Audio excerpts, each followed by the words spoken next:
सभी साथियों को। तो साथियों, मैं आपके सामने वापस आ गया हूँ इस कक्षा को लेकर। जो हमारा टॉपिक चल रहा था राजस्थान की प्रमुख झीलें, इनमें से हमने एक टॉपिक को क्लियर कर लिया था, खारे पानी की झीलें। दूसरा जो टॉपिक रह गया है वो है मीठे पानी की झीलें। तो पहली जो कक्षा थी, पिछली कक्षा मैंने आपको बताया कि झीलों के दो प्रकार होते हैं। ठीक है, जल की उपलब्धता के आधार पर। जल की उपलब्धता के आधार पर कैसे? पहली तो खारे पानी की झील, दूसरी मीठे पानी की झील। ठीक है, इस खारे पानी की झील में भी हमने दो नाम लिए थे। एक तो पहली चीज देखिए, इसमें एक तो काल्डेरा झील थी, एक कृत्रिम झील थी। ठीक है, दोनों उसमें ज्वालामुखी निर्मित झीलें थी, तो प्राकृतिक झीलें हैं। ठीक है, प्राकृतिक और कृत्रिम दो झीलें मैंने बताई थी। प्राकृतिक झीलें वो होती है जो बिना किसी मानवीय हस्तक्षेप के बढ़ती है, अपने आप बन जाती है। और कृत्रिम झील वो होती है जहां पर पानी की अनुपलब्धता को देखते हुए किसी भी राजा महाराजा या किसी अन्य व्यक्तियों के द्वारा या व्यक्तियों के समूहों के द्वारा, सरकार के द्वारा वो झीलें बनाई जाती है। ठीक है, हमने क्रेटर और काल्डेरा के बारे में पढ़ी थी कि छोटे मुख वाली जो झीलें होती है उन्हें क्रेटर कहा जाता है, और बड़े मुख वाली जो खारे पानी की झीलें होती है, ज्वालामुखी झीलें होती है, विवर्तनिकी की झीलें होती है, उनको काल्डेरा कहा जाता है। ठीक है, ये हमने चर्चा की थी, आपने उम्मीद है आपने पढ़ा होगा इस चीज को। देखिए, आज हम मीठे पानी की झीलों पर चर्चा करेंगे। किस पर चर्चा करेंगे? हम मीठे पानी की झीलों पर। ठीक है, देखिए मीठे पानी की झीलों में अब क्या आपके सामने यहाँ पर आता है। देखिए, मीठे पानी की जो झीलें हैं, इनमें सबसे पहले जो चीज आपके सामने आती है वो है कि मीठे पानी की कौन कौन सी झीलें होती है। प्रमुख झीलों के बारे में हम चर्चा करेंगे। तो देखिए, श्री गंगानगर में जो मीठे पानी की झीलें हैं, श्री गंगानगर में मीठे पानी की जो झील है वो है बुढ़ा जोहड़ झील। बुढ़ा जोहड़ गुरुद्वारा आपने पढ़ा था, हरियाली अमावस्या के दिन मेला भरता है। मैंने आपको बताया भी था कि एक व्यक्ति, मतलब एक क्रूर शासक जो था, वो एक अमृतसर गुरुद्वारे के पास, वहां पर उसने गांव में आतंक मचाया हुआ था। तो दो व्यक्ति थे, दो भाई थे, भाई सुक्का सिंह, महताब सिंह। ठीक है, तो उन्होंने उसको क्या कहते होते हैं उसे, मारने का जिम्मा उठा लिया कि हम इसके आतंक का अंत करेंगे। ठीक है, उस व्यक्ति का नाम था मस्सा रंगड़। मस्सा रंगड़, अगर आपको पता हो, मस्सा रंगड़ कहते हैं उसको, पता नहीं कैसा कुछ नाम था इसका। ठीक है, ये दो बार आएगा। तो इस व्यक्ति का सिर काट कर ये ले आए थे। ठीक है, और जहां पर ये बीच में रुके, वो झील, वो नाम था हमारा हनुमानगढ़। हनुमानगढ़ में ये एक जगह पर विश्राम करने के लिए रुके, या कह सकते हैं कि वहां पर ये आए थे। तो उस जगह पर हमने एक गुरुद्वारा स्थापित करवा दिया जिसका नाम है श्री गुरुद्वारा श्री सुखा सिंह महताब सिंह। ठीक है, तो उसके बाद भी ये बुड्ढा जोहड़ गए, यहाँ बुड्ढा जोहड़ झील। ठीक है, वहाँ बुड्ढा जोहड़ झील भी है, बुड्ढा जोहड़ गुरुद्वारा भी है। ठीक है, चलिए, इसके बाद तलवाड़ा झील हनुमानगढ़ में है। इसके बाद देखिए, इसके बाद में चूरू में, सीकर में, ये यहाँ पर कोई झीलें हैं, मतलब इसमें मेरे को मिली नहीं। जयपुर में रामगढ़ झील, गलता झील, मानसागर झील, मानसरोवर झील, ये चार झीलें हैं। ठीक है, अलवर में सिलीसेठ झील है, बाड़मेर में भरतपुर में मोती झील है। ठीक है, चलिए, इसके बाद अजमेर में पुष्कर झील, फूल सागर, फाय सागर, आना सागर और नारायण सागर, ये झीलें हैं। बूंदी में देखिए जैत सागर, नवल सागर, कनक सागर और दुगारी झील। ठीक है, ये बासी की दुगारी जो आप पढ़ते हो लोक देवताओं में, वहां है। कोटा में देखिए किशोर सागर झील है। ठीक है, झालावाड़ में कांडेला झील है, जिसे मानसरोवर का नाम दिया गया है। ठीक है, और जो चित्तौड़गढ़ है वहां पर है भोपाल सागर झील। गैब सागर झील डूंगरपुर में है। उदयपुर में पिछोला झील, जयसमंद झील, फतेह सागर झील, उदय सागर झील। झीलों की नगरी ही वैसे उदयपुर को कहा जाता है। किसको कहा जाता है झीलों की नगरी? उदयपुर। ठीक है, ये आपको याद रखना है। सिरोही में नक्की झील है, राजसमंद में राजसमंद और नंदसमंद झील है, चोपड़ा झील पाली में है, जोधपुर में बालसमुंद और कायलाना झील है, और हमारे बीकानेर में गजनेर झील और मोस्ट इंपोर्टेंट कोलायत झील है। कोलायत झील इंपॉर्टेंट है, कोलायत झील ध्यान रखिए। ठीक है, तो ये चीजें थी हमारी झीलों से संबंधित। यहाँ पर ये नक्शा था, यहाँ पर मैंने आपको दर्शा दिया है कि झीलें कहाँ कहाँ हैं और कौन कौन सी झीलें यहाँ पर राजस्थान में पाई जाती हैं। ठीक है, चलिए, इसके बाद देखिए, मैं आपको एक बड़ी झील, सबसे पहले जो इम्पोर्टेंट झील है वो है जयसमंद झील। जयसमंद झील कहाँ है? तो आपका जवाब होगा उदयपुर में। इसका उपनाम क्या है? ढेबर झील, जलचरों की बस्ती। अब आप कमेंट में मुझे एक बात बताएं कि ये ढेबर क्या होता है? ढेबर होता क्या है? हम मुझे कमेंट करके बताएंगे ढेबर क्या होता है। ठीक है, तो महाराणा जय सिंह के द्वारा ये निर्मित थी। विश्व की दूसरी सबसे बड़ी कृत्रिम झील है, विश्व की दूसरी सबसे बड़ी कृत्रिम झील, और राज्य की सबसे बड़ी मीठे पानी की कृत्रिम झील है ये। आपको ये ध्यान रखना, सबसे बड़ी कृत्रिम मीठे पानी की भी यही है, और सबसे बड़ी मीठे पानी की झील भी यही है। ठीक है, इसमें 7 टापू हैं, ध्यान रखिए। भील व मीणा जाति के लोग इन टापुओं पर रहते हैं। मुख्यतः कह सकते हैं कि मुख्यतः भील और मीणा जाति के लोग रहते हैं। सबसे बड़े टापू को बाबा का भांगड़ा या बाबा का मगरा, ये दो नाम आते हैं, बाबा का भांगड़ा या बाबा का मगरा कहा जाता है। ठीक है, सबसे छोटे टापू को प्यारी नाम दिया गया है। ठीक है, और जो बाबा का भांगड़ा जो ये टापू है, इस पर होटल आइसलैंड रिजोर्ट बना हुआ है। होटल आइसलैंड रिजोर्ट या आइलैंड रिजोर्ट इसे हम कह सकते हैं। जयसमंद झील पर 6 ओदियां बने हुए हैं। ओदियां क्या होते हैं? देखिए, ओदियां बेसिकली जैसे हम कह सकते हैं कि इस प्रकार से कोई जैसे एक रूम बना होता था, उसके ऊपर यहाँ ऊपर जैसे मैंने ये 2 रूम बना दिए। ठीक है, ये यहाँ पर ऊपर की तरफ है ना, जो जैसे जानवर होते हैं, जो हिंसक जानवर होते हैं, उनको देखने के लिए झरोखे टाइप कुछ बनाए जाते हैं, खिड़कियां बनाई जाती हैं, उन्हें ही ओदियां कहा जाता है। ठीक है, क्योंकि क्या होता था कि ये जो राजा महाराजा थे, ये हिंसक जानवरों को देखने के ये बड़े शौकीन होते थे, इनका शिकार करना, उनको देखना, नजदीक से देखना। तो ये जो ओदियां हैं, ये उन जानवरों को देखने के लिए ही बनाए जाते थे। ठीक है, ताकि जानवर जो है वो ऊपर जो बैठा व्यक्ति है उस पर कोई ज्यादा नुकसान न पहुंचा उसकी वजह से। ठीक है, जयसमंद झील के निकट एक पहाड़ी पर चित्रित हवा महल तथा रूठी रानी का महल, चित्रित हवा महल तथा रूठी रानी का महल। ठीक है, अब ये जो रूठी रानी है, इसके बारे में थोड़ी सी हम चर्चा कर लेते हैं। ठीक है, ये जो रूठी रानी है, ये जो रूठी रानी जो है, ये कौन सी थी? रूठी रानी कई है। एक तो रूठी रानी हम कहते हैं राव मालदेव। राव मालदेव जो थे, उनकी पत्नी थी राव मालदेव, जिनको हशमत वाला राजा, 52 युद्धों का विजेता कहा जाता है। उनकी एक रानी थी उम्मा दे। उम्मा दे, इसको रूठी रानी कहा गया है। ठीक है, दूसरा एक रूठी रानी जो है वो नूरजहां को भी रूठी रानी कहा गया है। और एक रूठी रानी हमारे यहाँ मेवाड़ में थी। ठीक है, तो ये मेवाड़ वाली है, ध्यान रखना। मेवाड़ वाली का नाम मुझे याद नहीं आ रहा है, नाम थोड़ा मेरा घूम रहा है दिमाग में। आप मुझे देख लेना, आप क्या था इसका, आप मेरे को पता नहीं है, सही बात बताता हूँ, मेरे को पता नहीं है इसका। ठीक है, मेरे दिमाग में घूम रहा है, लेकिन मेरे को भी मुंह पर नहीं आ रहा। तो गलत बताने से तो अच्छा है कि आप खुद ही इसको देख लेना, या बाद में देख के बता दूंगा। है यह जहाँ उदयपुर की शीतकालीन राजधानी थी, जयसमंद झील के निकट ये जो चित्रित हवा में रूठ रहने का महल है, ये उदयपुर रियासत की शीतकालीन राजधानी होती थी। ठीक है, कौन सी राजधानी होती थी? शीतकालीन राजधानी, जैसे कि हमारे जम्मू और कश्मीर में देखते हैं हम। ठीक है, तो एक बार तो ये श्रीनगर होती है, दूसरी बार ये जम्मू, ये कश्मीर वगैरह बना लेते हैं ना, जम्मू जम्मू और एक श्रीनगर, ये 2 है। जयसमंद झील के पूर्व में देखिए, ये 4 दिशाएं आपको मैंने बताई थी एक बार, याद है होगी आपको। इसके देखिए, ये जो दिशा होती है, ये पूर्व होती है, सॉरी ऐसे ईस्ट, ये होती है वेस्ट, ये होती है नॉर्थ, और ये होती है साउथ। ठीक है, इसके पूर्व में क्या है? कटा फटा पहाड़ी क्षेत्र है, जिसे लासड़िया का पठार कहा जाता है। अब आपको कई चीजें पढ़नी पड़ेंगी यहाँ पे। एक तो कौन सा पठार है? लासड़िया, लासड़िया। ठीक है, एक है उड़िया, एक है मेसा, है ना। ये 3-4 पठार है। बोमठ का पठार, एक है बोराट का पठार। ये जो लासड़िया पठार, ये आपको बता दिया, उदयपुर के पास यहाँ है। उड़िया का पठार ये कहाँ है? कमेंट में बताइए। मेसा का पठार मैं बता देता हूँ। मेसा के पठार पर एक दुर्ग बना हुआ है, जिसको आपका चित्तौड़ का दुर्ग कहते हैं। जैसे एक थोड़ी सी कहावत आती है कि ये ऐसा वैसा नहीं मेसा पर है, ये ऐसा वैसा नहीं है मेसा पर है, ऐसी कोई कहावत आती है। ठीक है, ये सभी जो पठारों के मैंने नाम लिए हैं, ये बहुत इंपॉर्टेंट है, आपको मुझे कमेंट में बताना पड़ेगा। 1950 के 1950 के बाद इस झील से सिंचाई के लिए शामापुरा नहर और एक भाट नहर निकाली गई है। शामापुरा नहर और भाट नहर निकाली गई है। ये बहुत इंपॉर्टेंट है, जियोग्राफी वाले अगर कोई बच्चे हैं तो उनके लिए। ठीक है, सिलीसेड अगली झील है हमारी सिलीसेड, ये 2nd नंबर झील है, ध्यान रखना। राजस्थान का नंदन कानन, नंदन कानन कहते हैं चंदन के वनों को, चंदन वनों को कहते हैं नंदन कानन। और चंदन के वन राजस्थान में, और जो उदयपुर साइड है वहां पर पाए जाते हैं, हल्दी घाटी के पास, ध्यान रखना। ठीक है, निर्माण 1845 में महाराजा विनय सिंह ने करवाया। अलवर के महाराजा थे विनय सिंह ने इसके किनारे 6 मंजिला शिकारी लॉज, वही ओदिया ही है ये। ठीक है, शिकारी लॉज का निर्माण करवाया। वर्तमान में आरटीडीसी, राजस्थान टूरिस्ट या टूरिज्म डेवलपमेंट जो काउंसिल है, ठीक है, कॉर्पोरेशन काउंसिल जो भी कह सकते हैं, राजस्थान टूरिस्ट डेवलपमेंट काउंसिल जो है, या डेवलपमेंट कॉर्पोरेशन कह सकते हैं। ठीक है, उनका होटल लेक पैलेस यहाँ पर खुला हुआ है।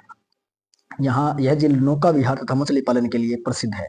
इसमें क्या करते हैं, जो आपकी नौका होती है, ठीक है, नौका जो होती है उसमें नौका विहार कर सकते हैं यहाँ पर, ठीक है, नौका विहार होती है। और एक आपकी मछली पालते हैं यहाँ पर ये लोग, ये आपके शार्क, ये लोग क्या मछली पालते हैं, नौका विहार करते हैं, ठीक है। चलिए इसके बाद देखिए आगे वाली जो झील है वो मोस्ट एंड मोस्ट इंपोर्टेंट झील है पिछोला झील। पिछोला, पिछोला को देखते ही आपको दो तीन चीजें याद आनी चाहिए। पहली तो नटनी, दूसरा लाखा, ठीक है, तीसरी जावर, ये ठीक है। निर्माण 1387 में राणा लाखा के समय चित्रमल नामक बनजारी द्वारा करवाया गया पिछोला गांव उदयपुर में, ठीक है, ये आपको याद रहेगा, ठीक है भाई। जीर्णोद्धार, जीर्णोद्धार यानी कि टूट गई थी एक बार ये, उसके बाद में राणा सांगा 1525 में इसमें निर्माण करवाया। ये संग्राम सिंह थे राणा सांगा। 1795 में भीम सिंह, राणा भीम सिंह या कुंवर भीम सिंह इसको कह सकते हैं, इन्होंने निर्माण करवाया था, ठीक है। ये आपको इम्पोर्टेंट, ये वैसे ज्यादा इंपॉर्टेंट पूछते नहीं है इनको, लेकिन बाकी हो सकते हैं पूछ लें। पिछोला जिनके किनारे मेवाड़ मंत्री अमरचंद बग्गाड़ा ने बागौर हवेली का निर्माण करवाया। अमरचंद बग्गाड़ा ने बागौर हवेली, ठीक है। इस झील पर जगत मंदिर, जगत महल, जग महल या जगनिवास महल, इसे देखो जगत मंदिर को कितनी नामों से पुकारा गया यहाँ पर, जगत मंदिर, जगत महल, जग महल या तथा जग निवास महल, ठीक है। ये दो चीजें हैं, जगत मंदिर अलग है, जग निवास महल अलग है। जगत महल और जगत मंदिर एक है, जग महल, जगत मंदिर और जगत मंदिर एक है, ठीक है। जगत मंदिर महल में शाहजहां ने अपने विद्रोही दिनों में शरण दी थी। शाहजहां, शाहजहां का नाम आपको याद आती पहले आपको ये याद आ रहा होगा आपका कौन सा है ये, ताजमहल। शाहजहां, मुमताज, प्रेम की निशानी, ताजमहल है ना, वो है, ठीक है। ताजमहल कहाँ है और किस नदी के किनारे है, कमेंट में बताइए आप मुझे। ताजमहल किस नदी के किनारे है और कहाँ है, कमेंट आ जाने चाहिए सभी के। पिछोला झील के दक्षिण में गोवर्धन सागर है, इसका निर्माण जगत सिंह सेकंड ने करवाया था। महाराणा स्वरूप सिंह ने गोवर्धन सागर को नहरों के माध्यम से पिछोला झील में जोड़ दिया। आलियो, अच्छा एक और, नहरों के माध्यम से दो झीलों को जोड़ना, नहरों के माध्यम से दो झीलों को जोड़ने की जो प्रथा है, ठीक है। मैं आपसे एक बात और बोल रहा हूं कि नहरों के माध्यम से, नहरों के माध्यम से झीलों को जोड़ने वाला जो शासक आपसे पूछी जाए तो वो है फतेह सागर, ठीक है। झीलों को जोड़ने वाला फतेह सागर, फतेह सिंह, फतेह सिंह है, ठीक है। फतेह सिंह, आपने यहाँ पर तो स्वरूप सिंह नाम पढ़ा लेकिन फतेह सिंह नाम का व्यक्ति आएगा, कौन सा आएगा, फतेह सिंह, ठीक है। ये वही फतेह सिंह है जिसने स्वरूप सागर से, स्वरूप सागर और फतेह सागर झील से होते हुए पिछोला झील को जोड़ दिया था फतेह सागर झील से, ठीक है। चलिए, यह राज्य की प्रथम झील है जिसमें सौर ऊर्जा संचालित नौकाओं का संचालन प्रारंभ होता है, ठीक है।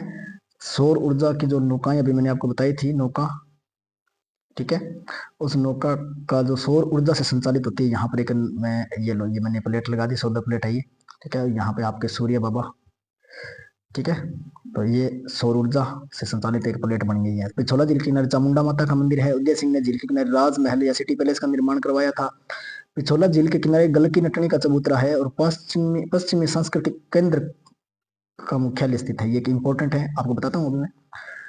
1857 की क्रांति के दौरान महाराणा स्वरूप सिंह ने नीमच से आए 40 क्रांतिकारियों को, नहीं अरे यार यहाँ गलत छप गया, ये थोड़ा गलत है, ध्यान रखना, ये गलत थोड़ा सा छप गया, क्रांतिकारी नहीं थे ये आप सही कर लेना इसको, क्रांतिकारी नहीं थे। यहाँ पर क्रांति के दौरान 10-40 अंग्रेज अधिकारियों को शरण दी थी, अंग्रेजों को, अंग्रेज अधिकारियों को, ठीक है, अंग्रेज अधिकारियों को शरण दी, ठीक है, अधिकारियों, ये थोड़ा सही कर लेना आप, मेरे से ये थोड़ी मिस प्रिंट हो गई थी, मेरे से लिखने में थोड़ी गलती हो गई है, ठीक है, मैं माफी चाहता हूँ आपसे। इसमें क्या था कि 1857 की जो क्रांति हुई थी उसके दौरान महाराणा स्वरूप सिंह जो थे, इन्होंने नीमच से भागकर आए थे 40 ये अंग्रेज अधिकारी, उनको इन्हें शरण दे दी, ठीक है। चलिए इसके बाद आगे देखिए, राजसमंद झील। राजसमंद झील राजसमंद में है, निर्माण 1662 ईस्वी महाराणा राज सिंह, अच्छा मैंने नटनी वाला नहीं बताया ना। देखिए गलकी जो नटनी थी, एक नटनी थी गलकी, ठीक है। इसमें एक व्यक्ति का मैं नाम आपको बता देता हूँ कि जो राणा लाखा जो है, लाखा, लाखा, ये लाखा जो है इसको लक्की राजा या भाग्यशाली राजा कहा जाता था। क्यों, देखिए पहली चीज इसमें यहाँ पर इसको क्या मिला था, जावर, जावर क्या है? Jewar gold mine. Gold mine नहीं है ये जावर, अरे वो केजीएफ में घुस गए हो आप। गोल्ड माइन नहीं है, ठीक है। यहाँ पर क्या है कि जो जावर थी वो शीशा जस्ता और चांदी की एक खान थी जो उदयपुर में मिली थी, ठीक है। उदयपुर में मिली थी। दूसरा यहाँ पर इसी समय पिछोला झील का निर्माण हो गया। अब पिछोला झील का जो निर्माण हुआ उसके किनारे क्या हुआ कि एक खेल दिखाने वाली आ गई, नटनी। नटबाजी का जो होती है ना, नट, कलाबाजियां करने वाले व्यक्ति नट। आपने देखा होगा कि ये कैसे धागा बांध देंगे या तार बांध देंगे, उसके ऊपर ऊपर चलेंगे यहाँ से यूं, अरे ये ऐसे चलेंगे, ठीक है। सिर पर कोई मटके वगैरह रख देंगे और यहाँ पर एक हाथ में डांग रहेगी, उस डंडे को पकड़ के ये इस यहाँ से इस पार चले जाते हैं, है ना, वो होते हैं नट। तो गल की जो नटनी है उसने क्या किया कि ऐसे बात फैली कि एक नटनी आई हुई है जो तार पर चलती है। तो जो ये लाखा था, जो लाखा भैया कुंवर चूड़ा वाला, चूड़ा का पिता जो था, ठीक है। लाखा ने क्या किया, लाखा ने इस गल की नटनी को बुला लिया और उदयपुर की जो पिछोला झील है उसके आर पार एक तार बंधवा दी, ठीक है। रस्सी बंधवा दी, तार बंधवा दी, जो भी कह सकते हैं अपने। तो कहा कि अगर गल की नटनी इसके ऊपर चल जाए तो मैं मान जाऊं। गल की नटनी भी तेज थी ये लड़की, इसने बोला कि मैं चल जाऊंगी, पर लेकिन राणा लखा को अपना आधा राज्य देना पड़ेगा। क्या देना पड़ेगा? आधा राज्य। राणा लाखा बोले कि ठीक है दे दूंगा, तो चाल के तो दिखा। नटनी तेज थी, वो जैसे ही इस झील को पार करने लगी आधी में चली गई, अठते आ गई, वह देख लिया, अठो चाली अठते चावई, बीच में से आ गई। इधर राणा लाखा नहीं लागी हो भी मेरे तो राज्य गयो, ठीक है। तो राणा लाखा ने क्या किया, इस तरफ से एक जो रस्सी है उसको कटवा दिया। अब ये पिछोला झील थी, रस्सी कटी, नटनी नीचे, गिरते ही ऊपर। नटनी नीचे आई, नीचे गिरते ही ऊपर चली गई, तो राणा लाखा का राज्य बच गया, ठीक है। अब दूसरा, अपने पुत्र अपने पुत्र कुंवर चूड़ा, कुंवर चूड़ा के लिए आए विवाह प्रस्ताव को अपने लिए बनाया। कि विवाह का प्रस्ताव तो बेटे के लिए आया था, लेकिन इस व्यक्ति ने खुद विवाह कर लिया उससे, अंसाबाई से, है ना। चलिए, कुंवर चूड़ा को क्या मिला? कुंवर चूड़ा को मेवाड़ का भीष्म पितामह कहा जाता है, जिसने अपने पिता की वचन को निभाने के लिए राज्य का त्याग कर दिया और कहा कि मैं आजीवन ब्रह्मचर्य का पालन करूंगा और मैं इस राज्य के ऊपर अपने उत्तराधिकार को भी प्रस्तुत नहीं करूंगा, ठीक है। तो ये था। इसके बाद है राजसमंद झील, राजसमंद जिला, ठीक है। 1662 में महाराणा राज सिंह ने बनवाई थी। राजसमंद झील में गोमती नदी का पानी आता है, भी ध्यान रखना। इसके किनारे ये इंपॉर्टेंट चीज है, थोड़ी ध्यान रखना, नौ चौकी की पाल। राजसमंद झील के उत्तरी पाल को नौ चौकी की पाल कहते हैं। इसमें 25 शिलालेख हैं। शिलालेख क्या होते हैं? पत्थर पर लिखे हुए कुछ लेख होते हैं, वो शिलालेख हैं, जिनमें संस्कृत में मेवाड़ का इतिहास लिखा गया है। संस्कृत में मेवाड़ का इतिहास लिखा गया, इसी को राज प्रशस्ति कहते हैं संस्कृत भाषा में। इसमें देखिए तीन चार चीजें बातें हैं कि शिलालेख कितने हैं? 25। इसको क्या कहा जाता है? राज प्रशस्ति। श्लोक कितने हैं? 1917। जो लिखने वाला व्यक्ति है वो तेलंगाना का एक ब्राह्मण था, रणछोड़ भट्ट तेलंग, रणछोड़ भट्ट तेलंग। और ये विश्व की सबसे बड़ी प्रशस्ति है, विश्व की सबसे बड़ी प्रशस्ति है जो पत्थर पर लिखी गई है, ठीक है। तो आपको याद रखना है। राजसमंद झील की लंबाई चौड़ाई कोई नहीं पूछेगा। इसके बाद में देखिए, राजसमंद झील के किनारे द्वारकाधीश मंदिर और घेवर माता का मंदिर है, ये इंपॉर्टेंट है भाई। द्वारकाधीश के जो घेवर माता का मंदिर, द्वारकाधीश मंदिर है, ठीक है। चलिए, ये कांकरोली में है, कांकरोली, कांकरोली, ठीक है, ये कांकरोली में है, ध्यान रखना। राजसमंद झील के किनारे जो मंदिर है ना, ये द्वारकाधीश मंदिर, ये कांकरोली में है, कांकरोली राजसमंद में है, ठीक है। और इसके बाद में देखिए, कांकरोली राजसमंद में एक जेके टायर्स का एक कारखाना भी है। किसका कारखाना है? जेके टायर, TYRES, टायर्स है, अपने जो बाइक वगैरह में यूज करते हैं टायर, वही। कोलायत झील बीकानेर, ये मोस्ट इंपोर्टेंट झील है। कोलायत झील राष्ट्रीय राजमार्ग संख्या 15 पर स्थित है। इससे पहले भी हमने एक झील पढ़ी थी राष्ट्रीय राजमार्ग संख्या 15 पर, अगर आपको याद हो कमेंट करिए कौन सी थी, कल ही पढ़ी है। कमेंट कीजिए, कमेंट करें, जरूर करें कमेंट। इस झील को कपिल मुनि की तपोस्थली माना जाता है। कपिल मुनि सांख्य दर्शन के प्रणेता थे। ठीक है, इंपॉर्टेंट चीजें हैं। और कोलायत झील के बारे में मैंने आपको पहले भी बताया था कि कोलायत जो झील है उसमें देपावत व चारण, कौन से चारण राजपूत जो होते हैं वो कोलायत झील को अशुभ मानते हैं। इसके दर्शन करना भी शुभ नहीं मानते, नहाना तो दूर की बात है। ठीक है, क्योंकि लाखन जो था, जो अपने श्री करणी माता का दत्तक पुत्र था, इनके बहन और जो इनके जीजा जी थे, इनके पति पूर्व पति जो थे, इनको उनसे जो उत्पन्न संतान थी, उनकी मृत्यु से कोलायत झील में गिरकर हो गई थी। ठीक है, तो इसके कारण जो ये जो विवाद था, मैंने आपको बताया था, यमराज और करणी माता के मध्य विवाद होता है। जो यमराज हैं वो कहते हैं कि मैं आपको श्राप दे देता हूँ कि आपके जो वंशज रहेंगे उनको मैं यमलोक में प्रवेश की इजाजत नहीं दूंगा, ऐसे वैसे करके कोई ये एक स्टोरी थी। ठीक है, इस कारण क्या होता है कि लाखन की मृत्यु के बाद में देपावत और चारण जो है वो कोलायत झील के दर्शन करना भी शुभ नहीं मानते। ठीक है, इस झील को शुष्क मरुस्थल का मरु उद्यान कहा जाता है। शुष्क मरुस्थल का मरु उद्यान कहा जाता है। अगर हमने नदियां पढ़ी थी उसमें मरु गंगा कहा था एक नदी को, आपको याद होगा, मरु गंगा कहा था। आप मुझे कमेंट में ये भी बताएंगे कमेंट में। ठीक है, प्रतिवर्ष कार्तिक पूर्णिमा को यहाँ मेले का आयोजन होता है जिसका मुख्य आकर्षण दीपदान महोत्सव है। ठीक है, मुख्य आकर्षण क्या है? दीपदान महोत्सव। आपको कमेंट में मुझे एक बात और बताना है कि कार्तिक पूर्णिमा को कौन सा त्योहार मनाया जाता है। कार्तिक पूर्णिमा को कौन सा त्योहार मनाया जाता है, कमेंट में बताएंगे, जरूर बताना है मुझे। ठीक है, देखते हैं आपकी जनरल नॉलेज कितनी है। पुष्कर झील अजमेर, इंपॉर्टेंट, मोस्ट इंपॉर्टेंट। तीर्थराज कहते हैं, कोंकण तीर्थ कहते हैं, हिंदुओं का पांचवा तीर्थ कहा जाता है, पवित्र झील है ये, तीर्थों का मामा कहा जाता है। और तीर्थों का भाणजा जो है वो मचकुंडिया धौलपुर है। मचकुंडिया धौलपुर है, आपको याद रखना है। ये पता है क्या? मचकुंडिया धौलपुर। निर्माण पुष्करणा ब्राह्मणों द्वारा करवाया गया है।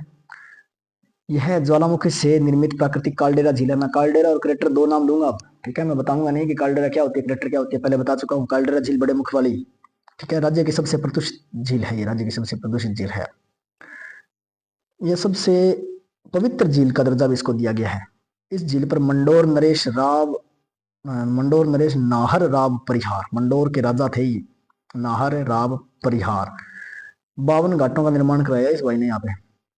ठीक है, राष्ट्रीय राजमार्ग संख्या 89। देखिए, अब एक मैं आपको बता दूं बात कि बीकानेर का जो राष्ट्रीय राजमार्ग संख्या याद न रहे कोई दिक्कत नहीं, लेकिन अजमेर का रहना चाहिए, क्योंकि अजमेर मेरवाड़ा प्राचीन समय में केंद्र शासित प्रदेश में शामिल होता था। ठीक है, इसका याद रखना जरूरी है। राष्ट्रीय राजमार्ग संख्या 89। ठीक है, इस झील पर, पुष्कर झील पर अरुणोराज ने वराह मंदिर का निर्माण करवाया। अरुणोराज कौन थे? आना जी, पृथ्वीराज चौहान तृतीय के दादा। ठीक है, पुष्कर झील के किनारे प्राचीनतम ब्रह्मा मंदिर व सावित्री जी का मंदिर स्थित है। इंपॉर्टेंट। प्राकृत पुष्कर में कार्तिक एकादशी से लेकर और पूर्णिमा तक, कार्तिक एकादशी 11 है। ठीक है, अब मैंने एक बात है, बताओ कि अगर कार्तिक एकादशी लिखी है, मैठे की कौन लिखे है? मैठे की कौन लिखे है अभी? चांदनी है, अंधेरी है, यानी कि शुक्ल पक्ष है या ये कृष्ण पक्ष है, मैंने नहीं लिखा। तो आप मुझे कमेंट में बताइए, ये अगर एकादशी से पूर्णिमा की ओर जा रही है तो ये शुक्ल पक्ष में आएगी या कृष्ण पक्ष में आएगी? कमेंट करिए मुझे। कार्तिक एकादशी से पूर्णिमा तक एक मेले का आयोजन होता है जिसे रंगीला मेला या अंतरराष्ट्रीय स्तर का मेला कहा जाता है। ठीक है, महर्षि वेदव्यास जी ने महाभारत की रचना इसी के किनारे की तथा वेदों को लिपिबद्ध करने का कार्य भी किया। ठीक है, 1977-78 में कनाडा सरकार के आर्थिक सहयोग से पुष्कर समन्वित विकास कार्यक्रम के तहत पुष्कर गैप योजना द्वारा पुष्कर झील की सफाई की गई। ठीक है, अब देखिए, अगर मैं आपको एक बात बताता हूँ, कि जो भी हमारे यहाँ पर संस्कृति, इसको बचाने के लिए जो भी काम यहाँ पर किए गए हैं ना, चाहे वो बांध को बनाना किया गया हो या हमारे जो झीलों की सफाई वगैरह करवाई गई हो, सबसे बड़ा जो हमारा काम करता है ना, ये हमारा मित्र है, कनाडा। ठीक है, कनाडा से संबंधित दो तीन चीजें। कनाडा उत्तरी अमेरिका में है। दूसरी चीज, कनाडा में तीसरी जो लैंग्वेज है वो पंजाबी है। थर्ड लैंग्वेज पंजाबी है, ध्यान रखना। इसमें से हर 5 में से तीसरा बंदा पंजाबी है। ठीक है, चलिए, इसके बाद इसमें देखिए एक घाट है, महात्मा गांधी घाट या गौ घाट। ठीक है। पुष्कर झील के 52 घाटों में सबसे बड़ा घाट कौन सा है? महात्मा गांधी घाट। यहाँ महात्मा गांधी की अस्थियों का विसर्जन किया गया था, इस कारण इसको महात्मा गांधी घाट कहा दिया गया। ठीक है भाई। मेरी घाट 1911 में जब ब्रिटेन की महारानी पुष्कर घूमने आई तो उन्होंने स्त्रियों के लिए अलग घाट का निर्माण करवा दिया, इस कारण से मेरी घाट कहा जाने लगा।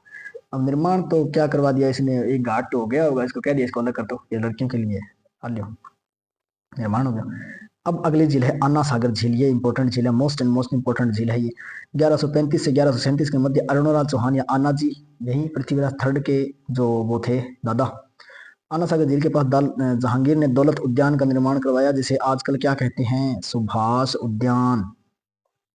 सुभाष उद्यान कहते हैं। ठीक है। दौलत बाग में अंग्रेजी दूत थॉमस रो जहांगीर से मिला, और यहीं पर एक मैडम थी इनकी जो ससु हुई, ठीक है, जहांगीर जी की ससु हुई नहीं बन के करियो, गुलाब से इत्र का आविष्कार कर दिया, सेंट बना दियो बन।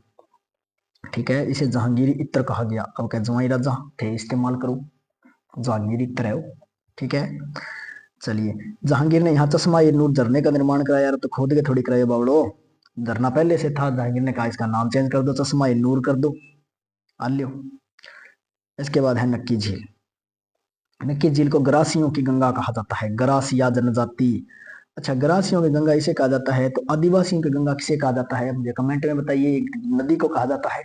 ठीक है। अब नदी को कहा जाता है तो आपको पता होना चाहिए कि कौन सी नदी मैंने करवाई है आपको। राजस्थान की सबसे ऊंची सबसे गहरी क्रेटर झील है। अब मैंने आपको एक बात बताई थी कि जो भी कुछ राजस्थान में ऊंचे की बात करे, सबसे ऊंचे की बात करे कि राजस्थान में प्राकृतिक तौर पर सबसे ऊंचा ये, तो वो कहाँ होगा? सिरोही में है। ठीक है, ये ध्यान रखिए। सबसे बड़ी क्रेटर झील है ये, सबसे गहरी क्रेटर झील, सबसे ऊंची क्रेटर झील है। अब ये क्रेटर मैं नहीं बताऊंगा क्या है। इस झील के किनारे सनसेट पॉइंट है और हनीमून पॉइंट स्थित है। सनसेट पॉइंट राजस्थान की एकमात्र झील, इसका पानी सर्दियों में जम जाता है। अब ठंड इतनी पड़ेगी तो भाई पानी तो जमेगा, है ना। राम जरोखा, आती गुफा, चंपा गुफा इस झील के किनारे स्थित है। जरोखा मैंने बता दिया, इसका नाम राम जरोखा कर दिया है। आती गुफा है, दो गुफाएं, ये नाम लगा, आती गुफा, चंपा गुफा।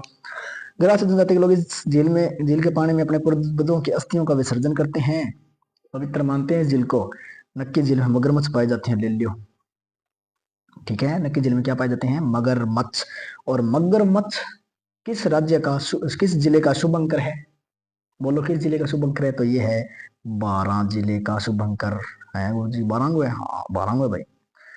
यहाँ पर देखिए 4 चट्टानें हैं। टोड रॉक है, मेंढक की आकृति की चट्टान है। नन रॉक है, घूंघट निकाले हुए औरत की आकृति की चट्टान। नंदी रॉक, बैल की आकृति। पैरट रॉक, तोते की आकृति है। तो नॉर्मल सा काम है। अब आ गया भाई फतेह सागर झील, उदयपुर। क्लास थोड़ी सी लंबी हो जाएगी, ध्यान रख लियो भाई, क्लास लंबी हो जाएगी। निर्माण जय सिंह प्रथम ने 1680 में करवाया था। किसने करवाया था भाई? जय सिंह प्रथम ने 1680 में इसका निर्माण करवाया, और पुनर्निर्माण करवाने वाले भाई साहब है फतेह सिंह, 1889। ठीक है, हो जाएगा, दिमाग में फिट हो गया।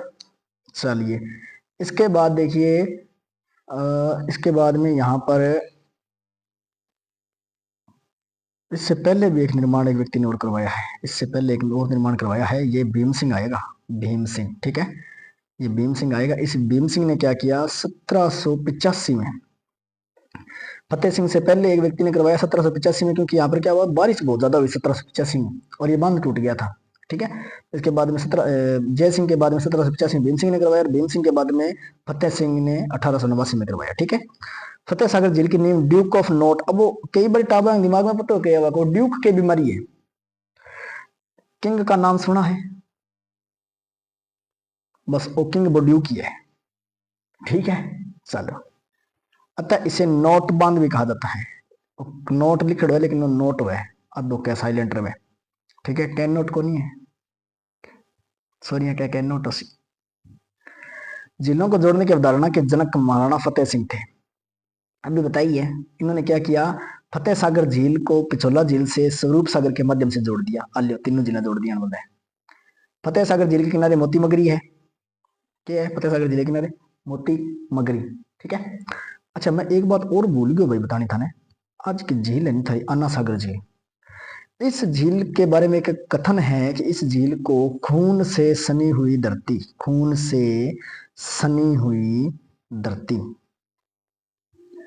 को साफ करने के लिए झील का निर्माण किया गया था। बांडी नदी का जल रोक चंद्रा नदी का जल रोक कर या बांडी नदी का जल रोक कर कह सकते हैं, ठीक है। और नक्की झील है, इसके बारे में कहा गया है कि देवताओं ने अपने नाखूनों से इसका निर्माण करवाया, ठीक है। चलिए, फतेह सागर झील के किनारे मोती मगरी है, जहां महाराणा प्रताप की कांस्य प्रतिमा लगी हुई है। मोती मगरी, मगरी के हुआ है, मगरी एक पहाड़ी हुआ है, मगरी नाम दे दिया, जयपुर साइड में जाओगा डूंगरी कह दिएगा, ठीक है। फतेह सागर झील के किनारे महाराणा संग्राम सिंह सेकंड ने सहेलियों की बाड़ी का निर्माण करवाया। ये सहेलियों की बाड़ी एक उद्यान है, फोटोग्राफी बहुत मोटो काम है, ठीक है। फतेह सागर झील में एक सौर वेधशाला है, एक वेधशाला है अठ तो सौर वेधशाला। लेकिन पीछे हमने एक जगह पढ़ी है, जहां पर एक जगह हमने पीछे पढ़ी थी जिसमें क्या था, जिसमें जो सौर ऊर्जा संचालित नौकाएं थी पिछोला झील में, ठीक है ना। पिछोला झील का निर्माण भी 3 व्यक्ति करवाएंगे, फतेह सागर झील का निर्माण भी 3 व्यक्ति करवाएंगे, ठीक है। इसके बाद देखिए अन्य झीलें, फाय सागर अजमेर में है, पानी अधिक होने पर आना सागर झील में पानी दे दिया जाता है। फूल सागर अजमेर में है, बिसल सर ये अजमेर में है। बाल समुद्र जोधपुर में, इस झील में गुलाब सागर से जल आता है। कायलाना जोधपुर में है, इसके किनारे मृगवन माचिया सफारी पार्क है, कायलाना झील के किनारे, ये इंपॉर्टेंट है, ठीक है। मृगवन माचिया सफारी पार्क है। बीकानेर झील गजनेर झील बीकानेर में है, गजनेर अभ्यारण्य में स्थित है। गजनेर अभ्यारण्य आपको मैंने बताया था किसके लिए प्रसिद्ध है, चिंकारे के लिए। चिंकारे के लिए नहीं, चिंकारे के लिए नहीं है, दोबारा जाइए उसमें, दोबारा उसमें जाइए, किसके लिए प्रसिद्ध है ये, बटकीतरों के लिए प्रसिद्ध है। उदय सागर झील उदयपुर में है, आयड़ नदी से जलापूर्ति होती है। अच्छा, अब मैं उदय सागर झील की छोटी सी आपके साथ बात कर लेता हूँ उदय सागर झील की, कि जो उदय सागर झील है, उदय सागर जो झील है उसमें एक नदी आती है। पहले जो नदी आती है उसका नाम होता है आयड़, ठीक है। आयड़ मैंने आपके साथ बात की है इस आयड़ और बेड़च नदी की। उदय सागर झील में ये नदी मिल गई, उदय सागर झील है, ध्यान उदय सागर है, ठीक है नहीं। यहां से जब ये नदी निकलेगी तो इसका नाम हो जाएगा बेड़च, ठीक है, ये आपको ध्यान रखना है। चलो अब वापस नीचे आ जाओ, आ जाओ। दुग्गारी कनक सागर आया बूंदी में, नवल सागर भी बूंदी में, गैब सागर भी बूंदी में है, सॉरी डूंगरपुर में गैब सागर। अच्छा, नवल सागर जो बूंदी में, इसके किनारे वरुण देव का मंदिर है। वरुण कौन से देव होते हैं, जलदेव होते हैं क्या, वरुण देव कौन से होते हैं, जलदेव होते हैं क्या, कमेंट में मुझे बताओ, वरुण देव जलदेव होते हैं क्या, वरुण देव कौन से होते हैं, जलदेव होते हैं क्या, ठीक है। भोपाल सागर जो है वो चित्तौड़गढ़ में स्थित है, ठीक है साथियों। तो ये थी आज की हमारी मीठे पानी की झीलें। आपको बस जो मैं रोज कहता हूँ वो मैं आज फिर कह देता हूँ कि आपको क्या करना है, एक तो वो ये लाइक और बटन दाब दिया, ठीक है। दूसरा थे एक को सब्सक्राइब करवा दिया रे बेटी का बापू, क्यों करो है, सब्सक्राइब कराना है, ये लिखी जगह, हाँ। और तीसरो इस चीज ने ज्यादा बढ़ के शेयर करना है, ठीक है। हद मार गए थार को एक बंदे को 10 तो सब्सक्राइबर हो ही जाएगा। अपने अध्ययन के साथ आपको कोई समझौता नहीं करना। लाइक सब्सक्राइब शेयर कमेंट ना करियो, बोले कोई दिक्कत को नहीं, लेकिन जुड़ के अध्ययन करता रहियो, ठीक है। बढ़िया तरीकों पढ़ता रहियो। आज की मैं क्लास ने 8 समाप्त करूं। जय हिंद, जय